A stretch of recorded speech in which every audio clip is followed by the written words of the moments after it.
You touched on something too about when you're doing, let's say if you go to a bank and get a apply for a business loan, you got to have a cash injection. Yeah. Usually they ask for 15 or 20%. Can you kind of touch on that and how Yeah. important it is for you to have skin Yeah. in the game? Yeah. You're usually looking at, even with SBA, they're usually wanting 10, 15, I would say closer to 15 to 20% down.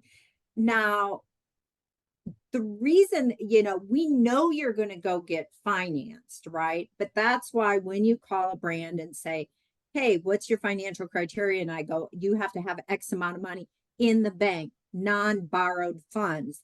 It's because I know the bank is going to require that you put equity injection in.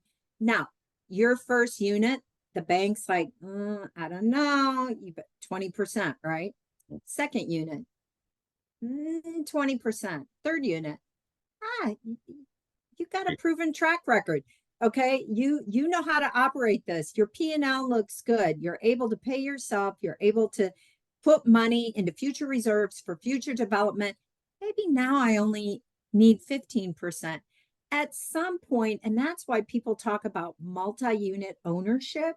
It's because when you do one unit of anything, you're basically paying for your learning curve.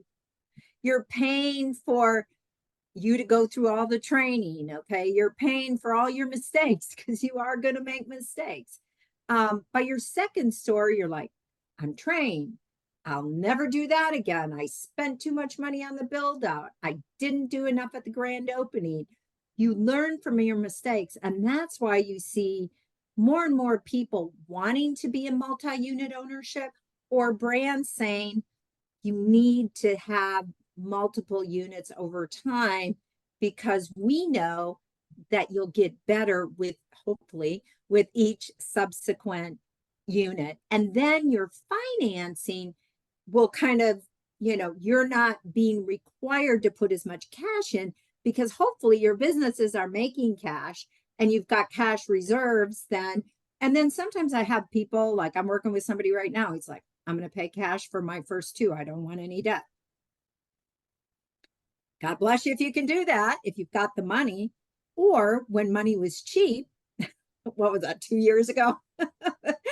When money was cheap, then it didn't matter how much money somebody said. So why would I use my own money? Money's so cheap right now. I'm going to the bank.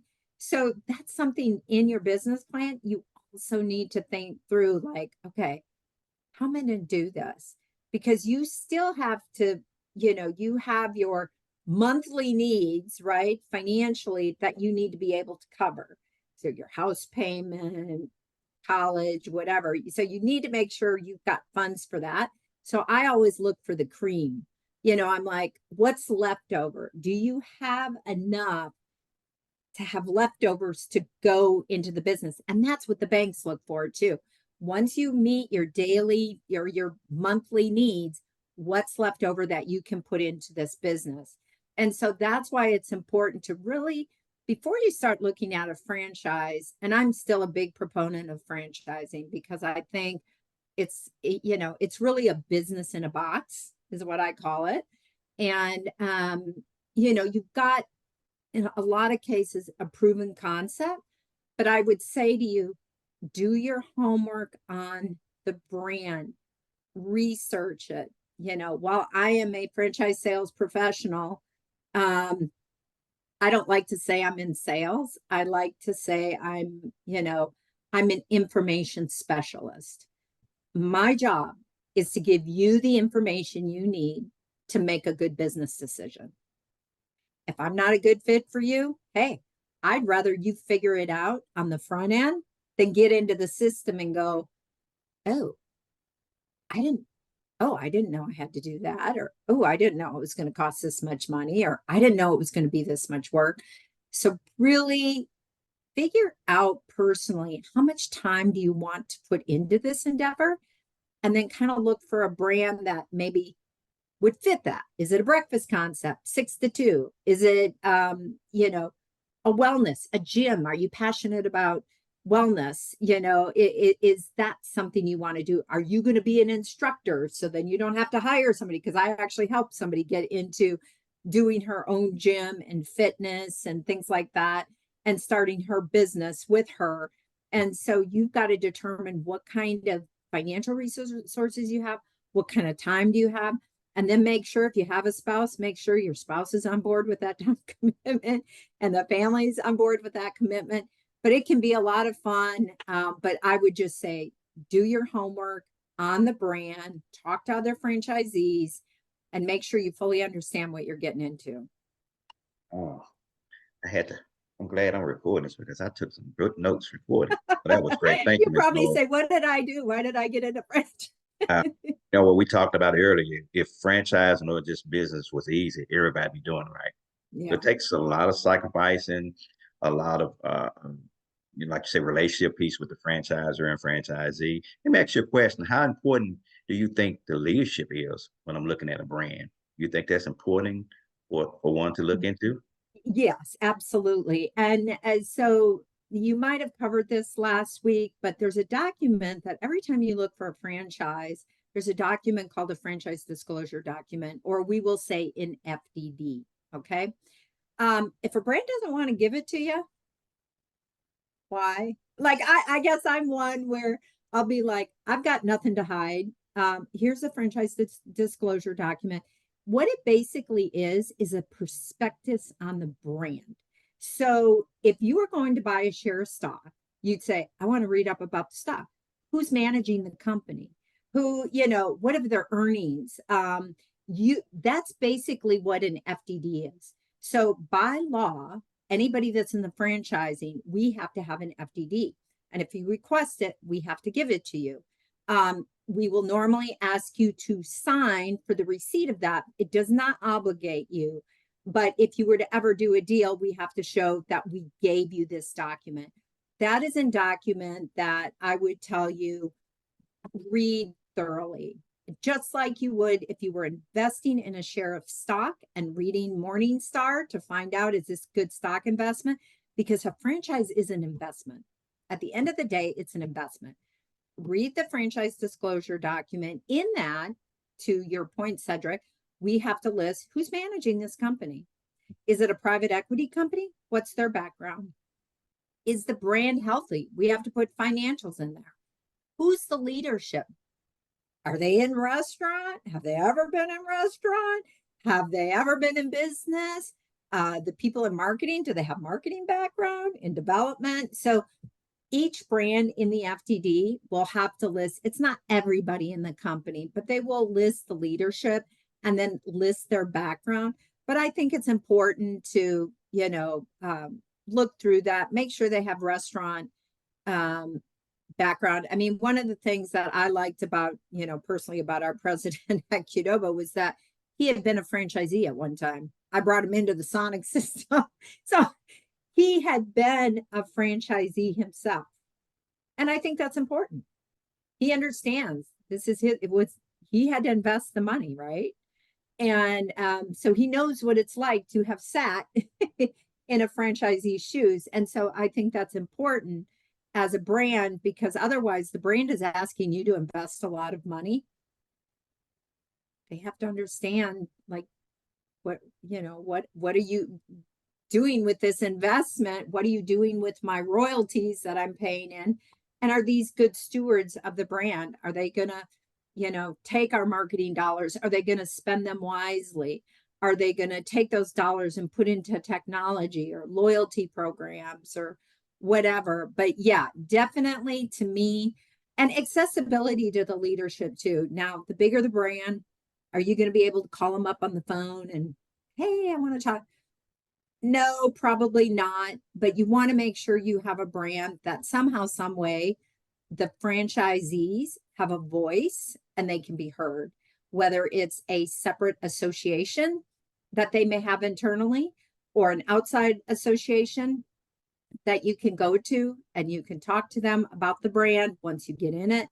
But also look for a brand that has, where you can have a voice and you're just not, a royalty check. But just also realize that when you get into a franchise system, it's not your job to necessarily reinvent the wheel. You're going into a franchise system because you want the wheel that's already running, right? And then the spokes of the wheel keep it turning, right? To keep sales in there. So sometimes people will come in and, oh, I think you should put this product on the menu. Yeah, but it doesn't sell. Like when I was at Sonic, nobody bought salads, but people say, well, you gotta have a salad on. Nobody buys them. So you have to understand from the brand's perspective why they're making some of the decisions, because we can't make it on a franchisee by franchisee basis.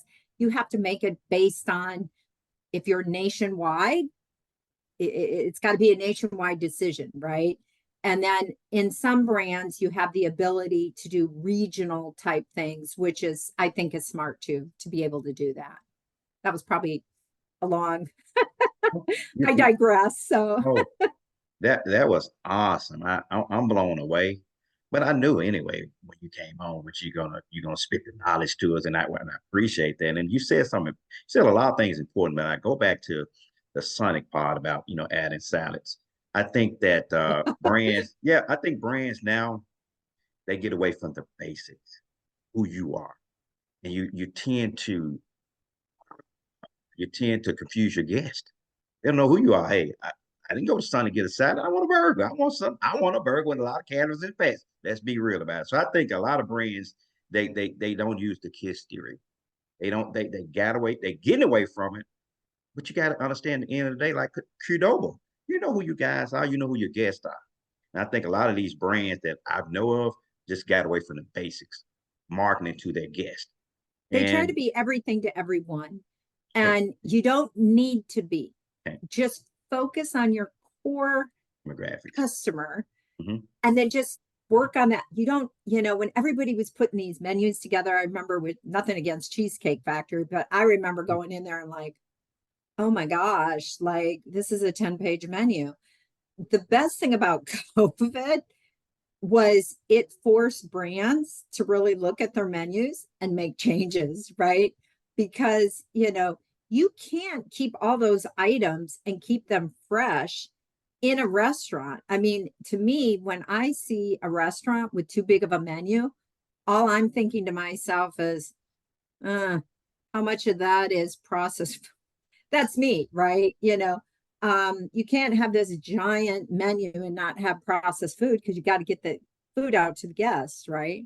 And so, but know who you are. And I think, if you're a fast food restaurant, just know who that guest is, what they want: burger, fry, shake. It's pretty simple.